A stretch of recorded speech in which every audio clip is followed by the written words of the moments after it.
Good morning students. आज हम 12th physics का important topic electric field due to point charge.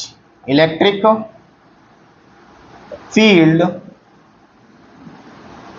Field due to point charge, इसके बारे में पढ़ने वाले हैं। ये जो टॉपिक है 12th के बोर्ड, सभी जितने भी बोर्ड हैं सबके लिए इंपॉर्टेंट है, नीट के लिए इंपॉर्टेंट है, मेडिकल एग्जाम के लिए और जेई के लिए, इन सभी एग्जाम के, और जो भी बच्चे अदर कॉम्पिटिटिव एग्जाम की प्रिपरेशन कर रहे हैं उन सभी एग्जाम्स के लिए ये हमारा आज का topic electric field due to point charge important है। तो इसके बारे में आज हम पढ़ने वाले हैं।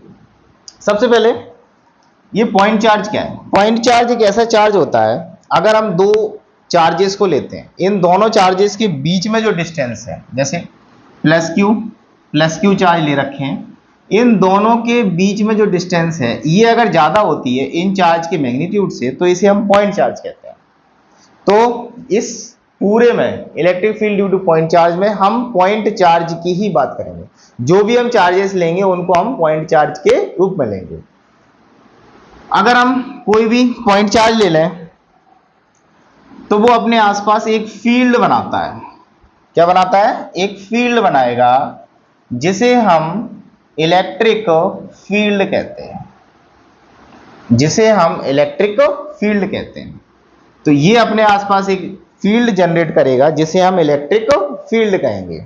कोई भी पॉइंट चार्ज दो तरह के हो सकते हैं, या तो वो पॉजिटिव हो सकता है या फिर नेगेटिव हो सकता है। पॉजिटिव चार्ज जो है फील्ड लाइंस को आउटवर्ड, और नेगेटिव चार्ज जो होगा वो फील्ड लाइंस को इनवर्ड जनरेट करता है।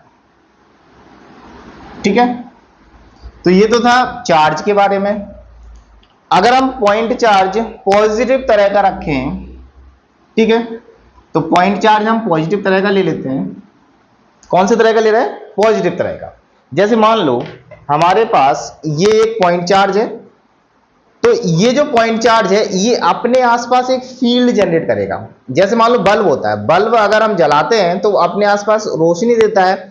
इसी तरह से ये जो पॉइंट चार्ज है, ये पॉइंट चार्ज अपने आसपास एक फील्ड जनरेट करता है जिसको हम इलेक्ट्रिक फील्ड कहते हैं। ठीक है, अगर इस इलेक्ट्रिक फील्ड में कोई दूसरा चार्ज आ जाए, जैसे ये चार्ज है, इस चार्ज को हम इसकी इलेक्ट्रिक फील्ड में लेके आते हैं, ये भी पॉजिटिव और ये भी पॉजिटिव, इसको हम अपना टेस्ट चार्ज रखें क्योंकि हमने इस टेस्टिंग के लिए यूज किया है। तो ये जो इलेक्ट्रिक फील्ड जनरेट हो रही है किसकी वजह से? इस चार्ज की वजह से, क्योंकि ये पॉजिटिव तरह का है। तो ये जो पॉजिटिव चार्ज है ये अपने आसपास इलेक्ट्रिक फील्ड करेगा, और हम इस टेस्ट चार्ज को इसके पास लेकर के आ रहे हैं। तो ये जो इलेक्ट्रिक फील्ड जनरेट कर रहा है, उस इलेक्ट्रिक फील्ड की वजह से इस चार्ज के ऊपर एक फोर्स जनरेट करेगा जिसकी वजह से इनके बीच में रिपल्सन होगा। ये वाला क्या कहेगा? मेरे एरिया से बाहर जाओ। तो ये कहेगा मेरे एरिया से बाहर जाओ, मेरे एरिया में मत आना। ठीक है, तो ये भी पॉजिटिव तरह का और ये भी पॉजिटिव तरह का। तो ये इसको रिपेल करेगा, रिपल्सन आ जाएगा, इसके बीच में रिपल्सन आ जाएगा दोनों के बीच में। तो इसकी जो इलेक्ट्रिक फील्ड होगी एक फोर्स जनरेट करेगा जिसे क्या बोलेंगे? रिपल्सन फोर्स बोलेंगे। तो हम उस रिपल्सन फोर्स को कूलम्ब्स लॉ से निकालेंगे। ठीक है, जैसे हमारे पास एक प्लस क्यू चार्ज है, इसे हम कहेंगे सोर्स चार्ज। सोर्स चार्ज यही चार्ज तो है जो कि इलेक्ट्रिक फील्ड जनरेट कर रहा है, और हम अब एक पॉइंट ले रहे हैं पी पॉइंट। इस पॉइंट पर हमने अपना टेस्ट चार्ज रखा हुआ है जिस पर हम टेस्ट करने वाले हैं। ठीक है, ये हमारा टेस्ट चार्ज है। इस टेस्ट चार्ज को, जैसे ये हमने माना था ना, ये जो टेस्ट चार्ज है, इस टेस्ट चार्ज को धीमे धीमे धीमे धीमे इधर ला रहे हैं। तो ये क्या आने देगा? नहीं आने देगा। क्यों नहीं आने देगा? क्योंकि वो भी पॉजिटिव है और ये भी पॉजिटिव। पॉजिटिव पॉजिटिव क्या करते हैं? रिपल्सन करते हैं। अगर ये नेगेटिव चार्ज होता तो खींच लेता, अट्रैक्शन कर लेता। ठीक है, तो ये हमारा पॉजिटिव चार्ज और ये भी हमारा कैसा है? पॉजिटिव चार्ज है। तो दोनों कैसे करेंगे? रिपल्सन फोर्स करेंगे। तो ये जो है रिपल्सन फोर्स में आ जाएगा। किसकी वजह से? इसकी इलेक्ट्रिक फील्ड की वजह से। क्यों? क्योंकि ये अपने आसपास एक फील्ड जनरेट कर रहा है जिसे हम इलेक्ट्रिक फील्ड कहेंगे। तो इसकी इलेक्ट्रिक फील्ड कहां जाएगी? इधर की तरफ। आउटवर्ड। क्यों? क्योंकि ये पॉजिटिव चार्ज है, और पॉजिटिव चार्ज अपने आसपास आउटवर्ड इलेक्ट्रिक फील्ड जनरेट करता है। इस इलेक्ट्रिक फील्ड की वजह से इस पर फोर्स लगेगा। कौन सा फोर्स लगेगा? रिपल्सन फोर्स लगेगा। क्यों लगेगा? क्योंकि ये भी पॉजिटिव है और ये भी पॉजिटिव, दोनों पॉजिटिव पॉजिटिव के बीच में रिपल्सन फोर्स लगता है। ठीक है, तो ये हमने अभी तक देखा कि हमारे पास जो फोर्स लगेगा वो कैसा लगेगा? Repulsion force. ठीक है, अब इस चार्ज के जो सोर्स चार्ज है और हमारा टेस्ट चार्ज है, इन दोनों के बीच में जो फोर्स लग रहा है वो फोर्स हम निकालेंगे कूलम्ब्स लॉ से। ठीक है, और जो बच्चे कूलम्ब्स लॉ का जो वीडियो है वो नहीं देखा है तो उसको भी देख सकते हैं। तो हमारे पास प्लस क्यू और क्यू नॉट के बीच में क्या लगेगा? फोर्स लगेगा, जिसको हम कूलम्ब्स लॉ से निकालेंगे। तो सबसे पहले according to Coulomb's law, Coulomb's law, तो कूलम्ब्स लॉ हमने क्या देखा था? कूलम्ब्स लॉ था 1/4 पाई, ये जो फोर्स निकलेगा F vector equal to 1/4 pi epsilon naught, किन किन के बीच में लग रहा है? Q और Q नॉट के बीच में। तो Q Q नॉट अपॉन इन दोनों के बीच की जो डिस्टेंस है इसको हमने क्या माना है? दोनों चार्जेस के बीच की डिस्टेंस हमने R मानी है, तो R स्क्वायर।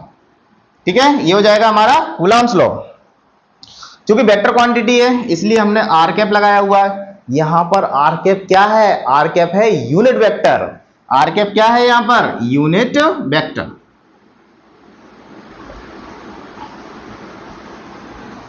तो अभी तक हमने क्या देखा? दोनों के बीच में रिपल्सन फोर्स लगेगा क्योंकि हमारा टेस्ट चार्ज पॉजिटिव है और ये भी पॉजिटिव है। इस फोर्स को हम निकालेंगे, किससे निकालेंगे? कूलम्ब्स लॉ से। और कूलम्ब्स लॉ क्या था हमारा? 1/4 पाई एप्सिलॉन नॉट Q और Q naught upon R square. इनके बीच में जो भी डिस्टेंस है उसका स्क्वायर करेंगे। ठीक है, इतना समझा? अब देखो इलेक्ट्रिक फील्ड, ये जो इलेक्ट्रिक फील्ड है इसको हमने क्या पढ़ा था? Electric field equal to F upon Q naught. इस पर फोर्स लगा रहे हैं ना टेस्ट चार्ज पे, टेस्ट चार्ज पे फोर्स लगाएंगे। तो ये फोर्स किस पर लग रहा है? टेस्ट चार्ज पे। Force upon Q naught. Force की वैल्यू हमने कहां से निकाली है? कूलम्ब्स लॉ से। तो पुट कर दो भैया, जल्दी करो। F vector equal to E vector, E vector equal to F vector. F vector की वैल्यू कितनी है? 1/4 pi epsilon naught Q naught upon R square, R cap upon Q naught. अब जब भी हम कॉम्पिटिटिव एग्जाम की तैयारी करते हैं, कुछ बच्चे तो साल भर सोते रहते हैं, तो उनका क्या हाल होता है? देखो ये दोनों खत्म। ठीक है, तो E vector equal to 1/4 pi epsilon naught Q upon R square. ये हमारे पास केवल और केवल बचेगा हमारा रिजल्टेंट किसका? इंटेंसिटी का। तो ये हो जाएगा न्यूटन पर कूलम। अगर हम मैग्नीट्यूड की बात करें तो मैग्नीट्यूड क्या होगा इसका? तो E equal 1/4 pi epsilon naught Q upon R square newton पर कूलम। तो ये है हमारा electric field due to point charge. ठीक है बच्चों, चलो देखते हैं पॉइंट चार्ज। पॉइंट चार्ज क्या होता है? दोनों के बीच में अगर डिस्टेंस ज्यादा है, उनका मैग्नीट्यूड कम है चार्जेस का। जैसे ये दो हमारे पास चार्ज है, ये चार्ज है, अगर इसका और इसका दोनों का मैग्नीट्यूड बहुत कम है जबकि इनकी डिस्टेंस बहुत ज्यादा है। डिस्टेंस ज्यादा है, मैग्नीट्यूड कम है, तो डिस्टेंस ज्यादा हो मैग्नीट्यूड कम होने पर क्या होगा? पॉइंट चार्ज माना जाएगा। जो भी चार्ज हम लेंगे वो पॉइंट चार्ज लेंगे। अब ये जो चार्ज हमने लिया है ये अपने आसपास इलेक्ट्रिक फील्ड जनरेट करेगा। तो ये हमारा इलेक्ट्रिक फील्ड जनरेट करेगा। इसी इलेक्ट्रिक फील्ड में हम क्या लेकर के आएंगे? अपना टेस्ट चार्ज। और टेस्ट चार्ज हमेशा क्या रखेंगे? पॉजिटिव। ये हमारा क्या है? पॉजिटिव। दोनों के बीच में फोर्स कैसे जनरेट होगा? Repulsion force. ठीक है, इतना तो अपन सीख गए। और रिपल्सन फोर्स की वैल्यू हम कैसे निकालेंगे? कूलम्ब्स लॉ से। कूलम्ब्स लॉ क्या था? 1/4 pi epsilon naught Q naught upon R square, दोनों के बीच की डिस्टेंस का स्क्वायर, ये आ जाएगा। तो हमारे पास इंटेंसिटी कितनी है? E vector equal to F upon Q naught. F की वैल्यू रखेंगे, F की वैल्यू रखेंगे तो Q नॉट कैंसिल हो जाएंगे। ये हमारे पास फाइनल हमारा रिजल्ट बचेगा। ठीक है, अब देखो ये हमारा आ गया। इसका मैग्नीट्यूड निकालेंगे तो 1/4 pi epsilon naught Q upon R square newton पर कूलम। मेन आपको यूनिट नहीं भूलना है, यूनिट लिखना है, नहीं तो नंबर कट जाएंगे। ठीक है, नंबर नहीं कटने चाहिए। इतनी साल भर मेहनत की है भैया, तो नंबर क्यों फ्री में कटवा रहे हो? तो न्यूटन पर कूलम हम लिख देंगे। ठीक है, तो ये हमारा क्या हो गया? ये हमारा हो गया electric field due to point charge, जो कि हमने अच्छे से पढ़ लिया। अब मेन चीज, अगर आप नीट की तैयारी कर रहे हैं या कोई भी कॉम्पिटिटिव एग्जाम की तैयारी कर रहे हैं, जेई की तैयारी कर रहे हैं, यहां पर इसका एप्लीकेशन मतलब इस पर न्यूमेरिकल प्रैक्टिस करनी है। ठीक है, चलिए अपन इसकी प्रैक्टिस चालू करते हैं। तो सबसे पहला जो क्वेश्चन आएगा, सबसे पहला न्यूमेरिकल जो आपकी स्क्रीन पे आ चुका है, सबसे पहले आप सॉल्व करो। सॉल्व करने के बाद फिर उसके बाद अपन सॉल्यूशन देखेंगे। 2 मिनट का टाइम लो, सॉल्व करके देखो, जो भी प्रॉब्लम आती है तो उसको अपन रिजॉल्व करेंगे। चलो स्टार्ट करो, काउंटडाउन आपका शुरू होता है, 2 मिनट का टाइम है, केवल 2 मिनट। स्टार्ट।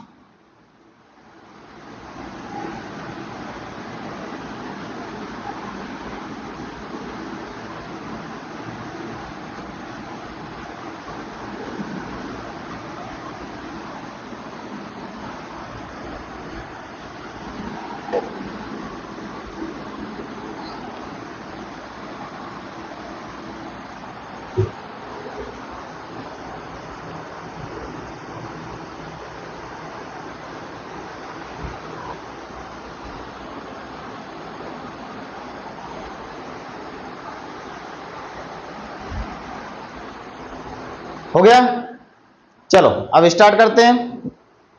क्वेश्चन देखो, the insulation property of air breaks down at E equal 3 × 10⁶ volt पर मीटर। तो सबसे पहले हम गिवन लिखेंगे। तो हमें जो दे रखा है वो E = 3 × 10⁶ वोल्ट पर मीटर, इतना हमें दे रखा है। ठीक है, पूछा क्या है? हमसे पूछा है the maximum charge that can give to the sphere of diameter 5 metre. Diameter दे रखा है, फंस गए प्रॉब्लम में। D = 5 मीटर, इसका हमें सबसे पहले क्या निकालना पड़ेगा? रेडियस। और रेडियस हम कैसे निकालते हैं? डायमीटर को आधा करके। तो 5/2, तो 2.5 मीटर, ये हमारे पास क्या आ गई? रेडियस। और हम अब इसका जो इलेक्ट्रिक फील्ड है वो कैसे निकालेंगे? E = 1/4πε0 Q/r²। यहां पर हमें E की वैल्यू दे रखी है, R की वैल्यू हमने डायमीटर से निकाली है, Q की वैल्यू हमसे पूछी है। और ये जो वैल्यू है, ये वैल्यू सारे बच्चों को याद होनी चाहिए। क्यों? क्योंकि ये डायरेक्ट हमें पुट करनी है। 9 × 10⁹। कहां सीखी थी हमने? कूलम्स लॉ में सीखी थी। ठीक है, तो यहां से हम निकालेंगे, E की वैल्यू रखेंगे 3 × 10⁶, ओके, इक्वल 9 × 10⁹। Q की वैल्यू फाइंड करनी है, R की वैल्यू 2.5 स्क्वायर, Q = 3 × 10⁶। ओके, इसको मल्टीप्लाई में ले जाएंगे, 2.5 × 2.5 अपॉन, यहां आ जाएगा 9 × 10⁹। 3 × 1 = 3, 3 × 3 = 9, गुजर गए। यहां देखो, इसको ऊपर ले जाएंगे और इसको सॉल्व करेंगे तो दोनों क्या आ जाएगा? 10⁻³ कैंसिल हो जाएंगे सारे। यहां पे देखो, इन दोनों को हम सॉल्व करेंगे तो ये दोनों जो वैल्यू देंगे वो देंगे 6.25। आप मल्टीप्लाई करके देख लो इसको, तो ये Q हो जाएगा 6.25 × 10⁻³ अपॉन 3, 3 × 2 = 6। आप उसका ऑप्शन चेक करो, 2 बी ऑप्शन मिल गया हमें। 3 × 2 = 6, बाकी कुछ देखने की जरूरत नहीं है। 2 × 10⁻³ कूलम, ये हमारा आंसर है। ठीक है बच्चों, तो ये हमने आज electric field due to point charge देखा, इसके ऊपर न्यूमेरिकल सीखा है। प्रैक्टिस करते रहना है, प्रैक्टिस नहीं छोड़ना है। क्यों? क्योंकि सबसे ज्यादा जो हमें काम में आने वाली चीज है वो क्या है? केवल और केवल प्रैक्टिस, न्यूमेरिकल। ठीक है, तो सारे बच्चों से रिक्वेस्ट है, जो भी बच्चे, अगर आपको वीडियो पसंद आया है तो आप शेयर करें, सब्सक्राइब करें और लाइक जरूर करें। ठीक है, कमेंट करके बताना कि ये वीडियो कैसा लगा। ठीक है, ओके, थैंक यू ऑल।